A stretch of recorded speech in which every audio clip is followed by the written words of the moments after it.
The following program is a part of Black Squirrel Entertainment. This week we've got anime. What? And Nintendo. Son of a bitch. All System Go starts right now.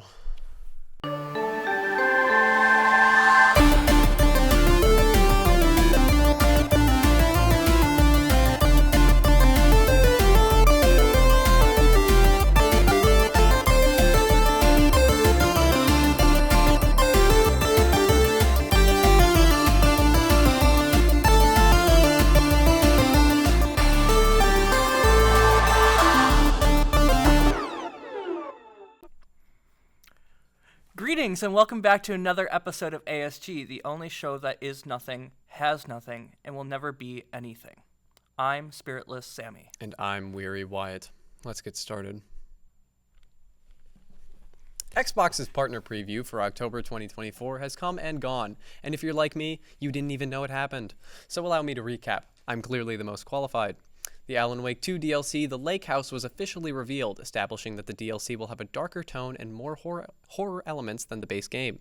Hot off the heels of the Silent Hill 2 remake, Bloober Team announced a new sci-fi horror game, Chronos: The New Dawn. Mouse P.I. Guns for Hire was announced, a game with rubber hose cartoon style colored in black and white, though surprisingly, it's a first-person shooter. The popular online co-op game Phasmophobia will be coming to Xbox consoles in October 29th, just in time for Halloween. Finally, Subnautica 2 got a new trailer revealing a new planet and 4-player co-op. It was announced for early access in 2025. To see everything else announced, check out the showcase on the Xbox page. Have you ever bought a subscription to a service online and then realized that you hate that service and want to cancel your subscription, but then you realize that you must follow a 20-page PDF of steps in order to cancel your subscription? I know I have. Well, today we have good news. The Federal Trade Commission, or FTC, has announced that companies must make it easier for consumers to cancel their subscriptions. This new rule is being called the Click to Cancel and is requiring companies to make canceling a subscription to their service as easy as it is to sign up for that service. Companies must also provide information for what consumers are subscribing to. W Federal Trade Commission. Sony's questionable announcement of the week is PlayStation The Concert. This live show is said to bring the music from The Last of Us, God of War, Horizon, and Ghost of Tsushima, as well as other PlayStation games as a live performance. According to Sony, the show is said to be a deeply immersive live concert experience, with a multi-screen design and advanced LEDs and projection technology. According to IGN, details are still hazy. Between the public announcement and the press release, there have been both conflicting information and certain details not covered at all, but more information is likely to be given soon. Currently, there have been several shows announced across Europe, specifically with dates given for Ireland and the UK, with United States tour dates to be announced very soon. Due to the upcoming launch of Call of Duty Black Ops 6, Microsoft is making the $1 Game Pass deal unavailable for the time being. For those who don't know, Xbox Game Pass has this neat deal that allows a new subscriber to test out the service for 14 days for the very low cost of $1. In order to fully capitalize on the game's launch, Microsoft has pulled the deal from the time being. For some more Black Ops 6 news, Kuwait has pulled the game from the shelves and will not be selling the game to anyone to be purchased. Activision has yet to explain the reason for the ban. All those who pre-ordered the game will get a full refund. This week has seen lots of changes for different development studios, such that I feel like I'm reading off a draft pick. Let's go over some. NCSoft, the South Korean development studio behind Throne and Liberty and Guild Wars 2, is letting go of employees due to both financial struggles and a hefty restructure. NCSoft will operate as several smaller independent teams, those being NCAI, Studio X, Studio Y, and Studio G.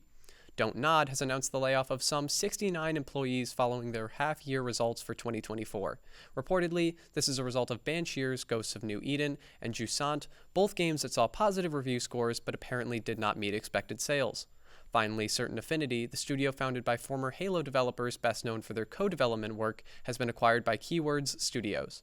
This is one of several studios acquired by Keywords, most of which being smaller studios largely known for their work in co-development. And now for the Kent State Esports update.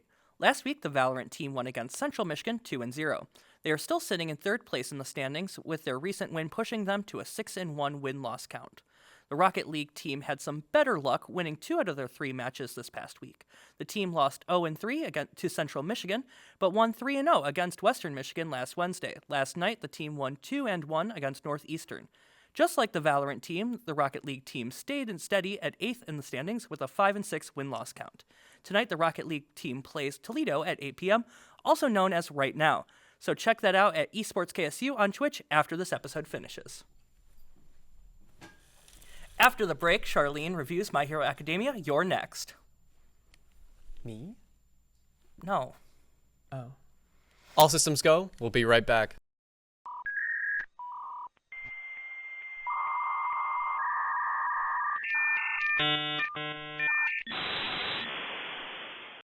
Next up, Charlene reviews the new My Hero movie, with the most threatening subtitle I've ever heard.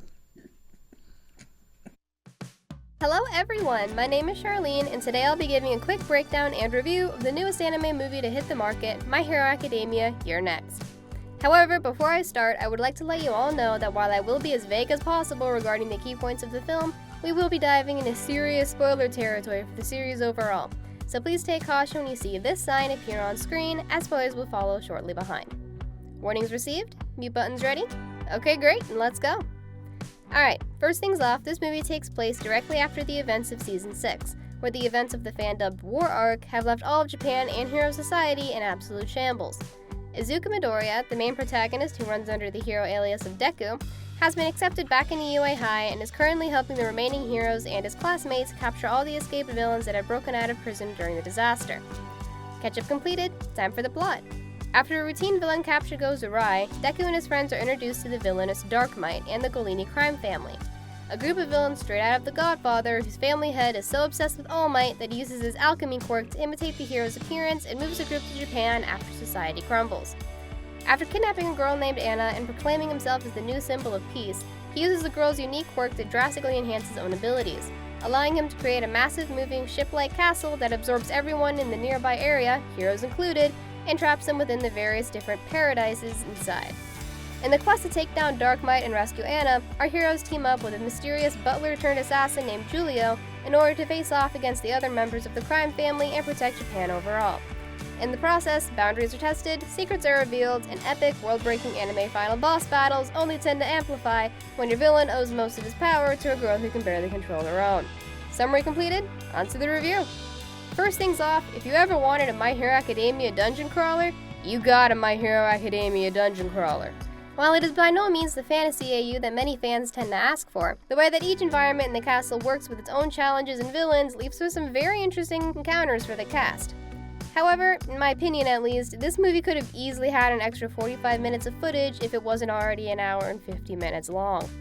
Several of the villains had very interesting quirks that could have been explored further, and while the hero students were split into 3 different groups for most of the plot, Midoriya's team seemed to retain the majority of the screen time as he is technically the main protagonist. That being said, the surprisingly deep love story between Julio and Anna brings a remarkable amount of depth to a story that's otherwise fueled by the plotted downfall of a villain who's essentially turned a famously upbeat hero's persona to the dark side. And while the supporting cast does work primarily in the background, it was also nice to see both the students and pro heroes working together to take down this new threat. In terms of technical notes, the animation quality remains top-notch as always in the My Hero Academia films, with extremely colorful battles that every so often seem to bend the laws of reality itself. Furthermore, the music for the film was well scored to appropriately fit the nature of the scenes, and while I did have issues with the pacing and some of the character handling within the film, I'd say that overall the plot ranked a solid 7 out of 10 in my own books. All in all, My Hero Academia You're Next was an animated spectacle with a strong soundtrack that serves as a great filler film for fans waiting on the release of Season 7, as well as a satisfying thrill ride for manga and anime readers alike. The film released in US theaters in both dub and sub format on October 11th, so go ahead and check it out for yourself. Thanks for listening to my review. Feel free to drop any questions you may have in the comments below, and don't forget to go beyond plus ultra. After the break, some of the cast reminisce on the Nintendo Switch for its anniversary. All systems go, we'll be right back.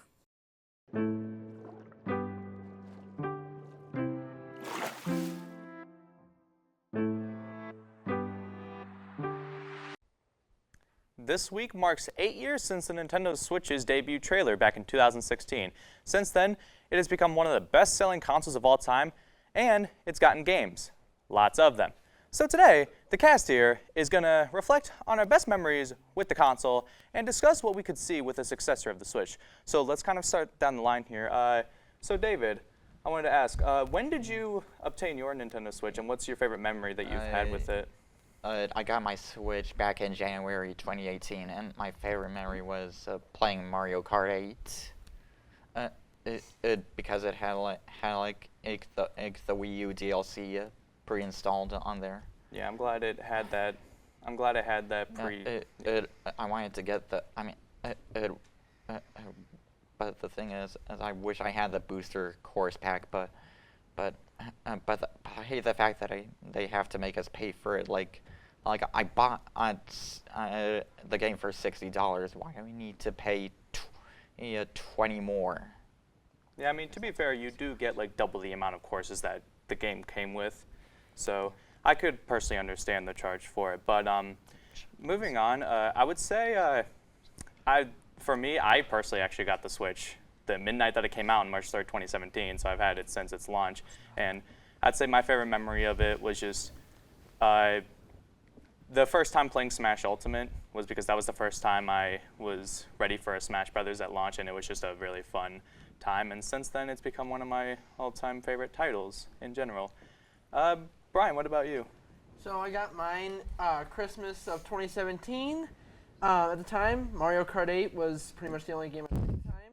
Yeah. And then, of course, Pokemon Sword and Shield came out. The first Pokemon games outside Let's Go to be on the Switch. Followed by Scarlet and Violet, which needs updated. But I figured it'd be good. It's just the expansion packs, an extra $30. Nintendo likes to milk the money out of people. I agree. Let's not acknowledge Brilliant Diamond or Shining Pearl or, at all. Those are remakes. I'm talking about the newer ones. I mean, fundamentally speaking, though, like Mario Kart, it is the best-selling game, so it makes sense that all of us have had the time to play it. Laz, what about you? I also got mine in Christmas of 2017, although I know that my parents are watching, so if I'm wrong, they can text me and let me know that I'm wrong. And I'm sure they already know this, but that year I did commit the Christmas crime of peeking at my present a few nights before Christmas because I was a bad child. I think my favorite this is it's kind of funny that this is the memory that came to mind. So when I heard the thing about how they have the nail polish, the don't bite your nails bitter stuff on them. Oh, gosh. I knew that it was real. I had seen videos. I had read articles. I knew it was real. But I still felt the need to test it myself. And the worst part is it was multiple occasions. Okay. So. Like the game cartridge? Yes. Show of hands, who's licked their game cartridge? Wait. They're least bitter. once. There was Yeah. a time where it they're would still be a doing it. trend to yeah. taste the back of your game cartridge, Switch game cartridges. It was weird, but it was a thing. Pretty sure I licked Zelda. They taste bad to prevent children from eating it. That's a great question. Yeah, that's why. it was a bad decision Would you on my consider part. that your favorite memory, Wyatt? Yeah, late nights licking my Switch games to see how they taste. No. So when did you get your Switch? I got my Switch on launch. My mom Nice. accidentally pre-ordered a Switch on Amazon and didn't know it. Oh. What? Actually? Yeah. So I had mine on launch, and I remember that my parents were going out to dinner that night. So they were like, "Here's your Switch, we gotta go," and I was like, "Cool." And then I plugged it in, and I was like, "I don't have any games for this thing." Real. And I spent 2 or 3 hours while they were at dinner, just looking through the UI because I was so excited that I had a Switch that I didn't even care about that. Bare bones Oh, you know what I UI. just remembered? I remember I was the most excited that it actually made the click noise from the commercial Yep. when you actually put the thing Yeah. that was the biggest thing I for me when I remember opened when I showed it it up. to my friends, that was the first thing, is they were like, does it do the click noise? And I was like, yeah, it does, and clicked them. Yeah, they were like, "Why aren't you excited about the graphics?" I'm like, "Because it makes the click noise." Consistency remains consistent with the brand. But now that we've reminisced on what we enjoyed about the Switch, I guess starting from the opposite way back, Wyatt, what do you look forward to hopefully seeing with the successor?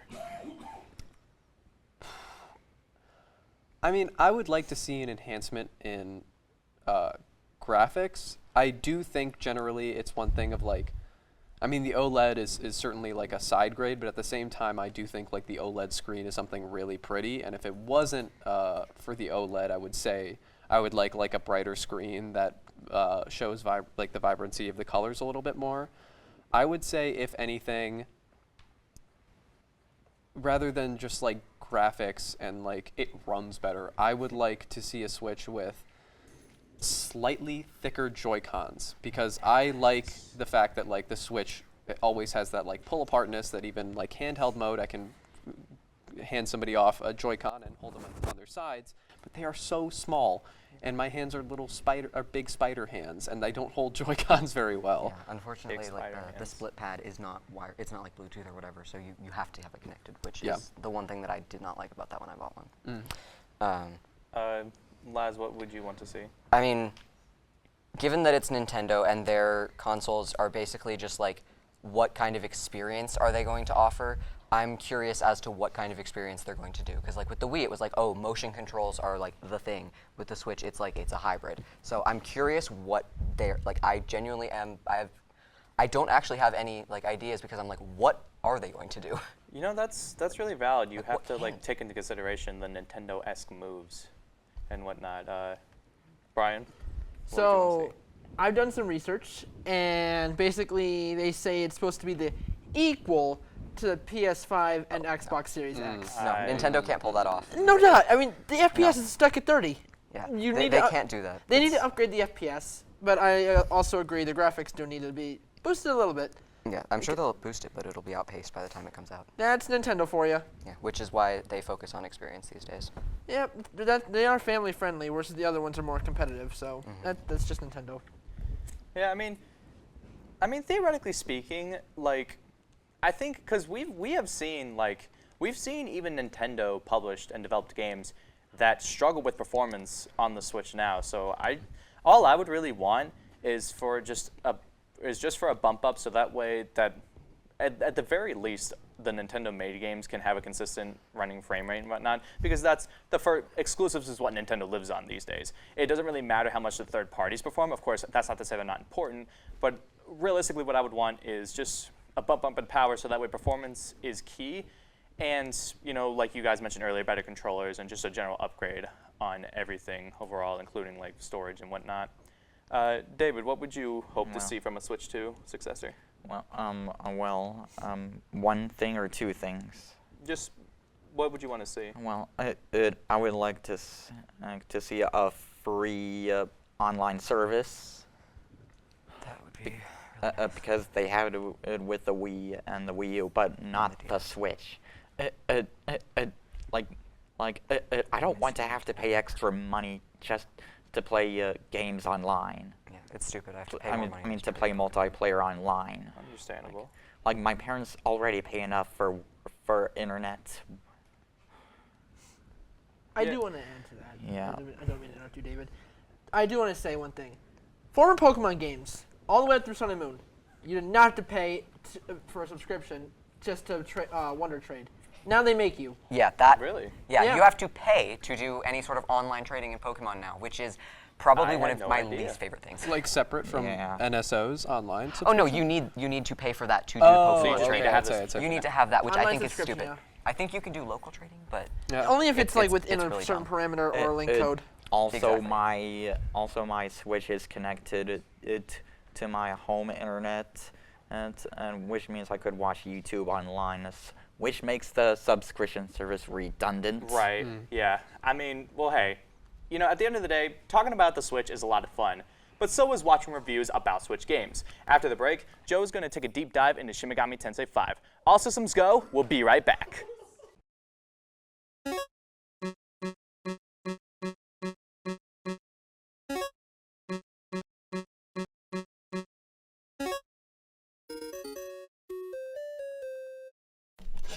Now we've got Joe reviewing Shin Megami Tensei V with monsters and fiends and not Persona.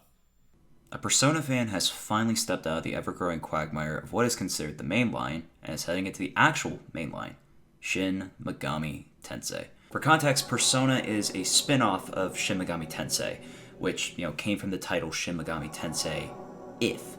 Now, while there are numbered games in the franchise, starting from the very first game, Shin Megami Tensei, this would ultimately lead into Shin Megami Tensei Revelations Persona and the rest of the Persona series. Now, I've been playing Persona since 2019. I got into it when I bought a PS4, and then that allowed me to get into Persona 5 when that came out.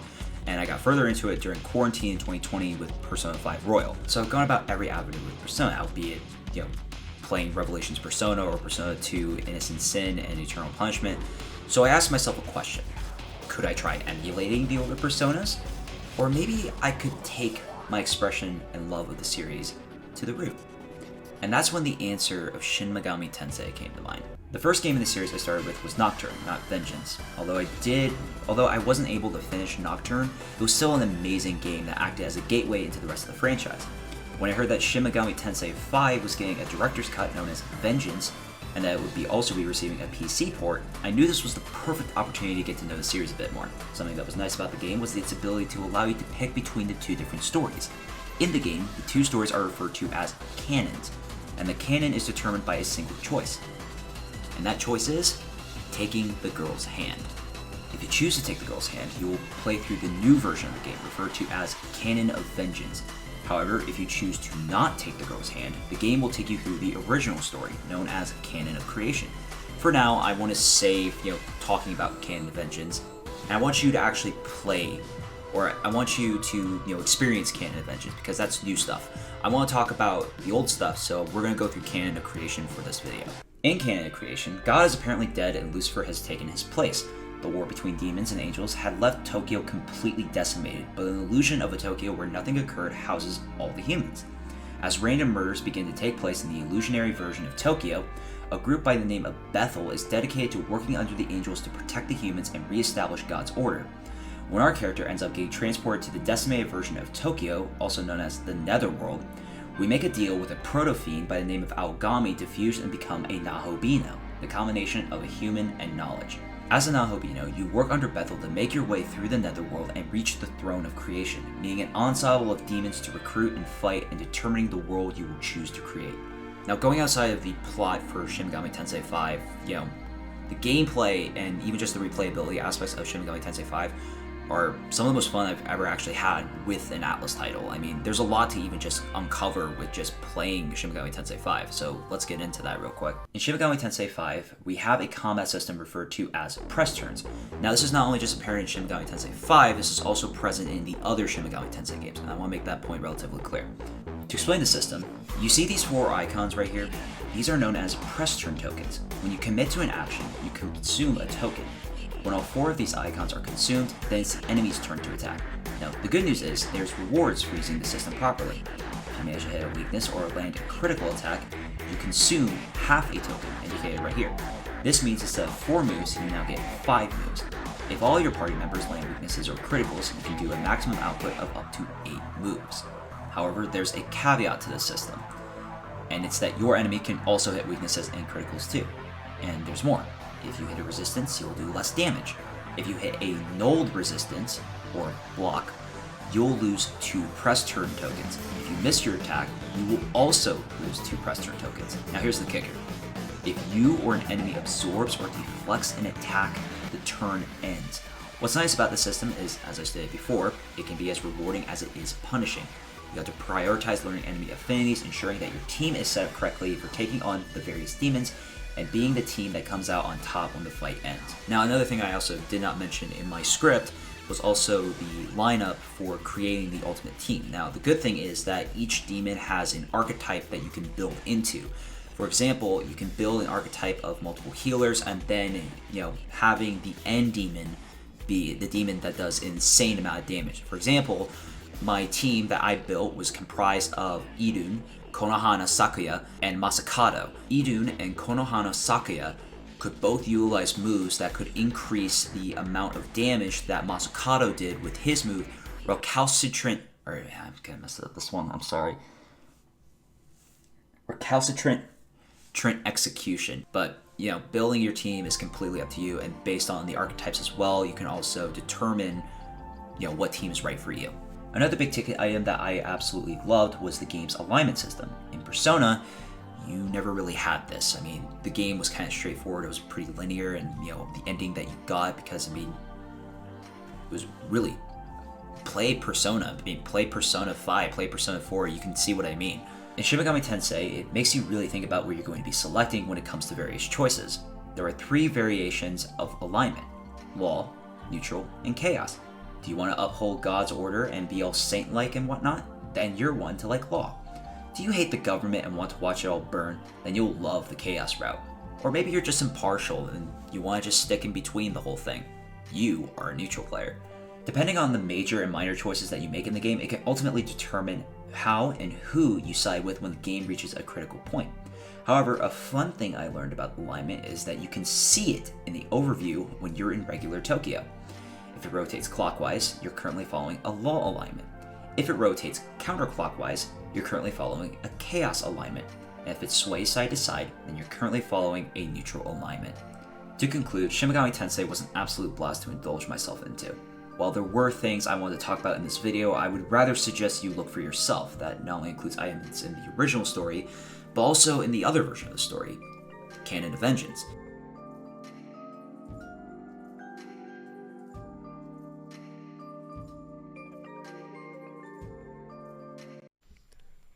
I would love to know if it's possible to have a Shin Megami Tensei discussion without mentioning Persona. It is not, because they're the same, and I will die on that hill. I wouldn't say that. I think it's a bigger buff to release a Shin Megami Tensei game on a Nintendo system. And thank God that they did it because it tied into our episode. Thank you. And more than that, That's all the time we have for this week's episode of All Systems Go. follow our Instagram for some fun behind-the-scenes content and YouTube for our past episodes and our TikTok just for funsies. All Systems Go, signing off.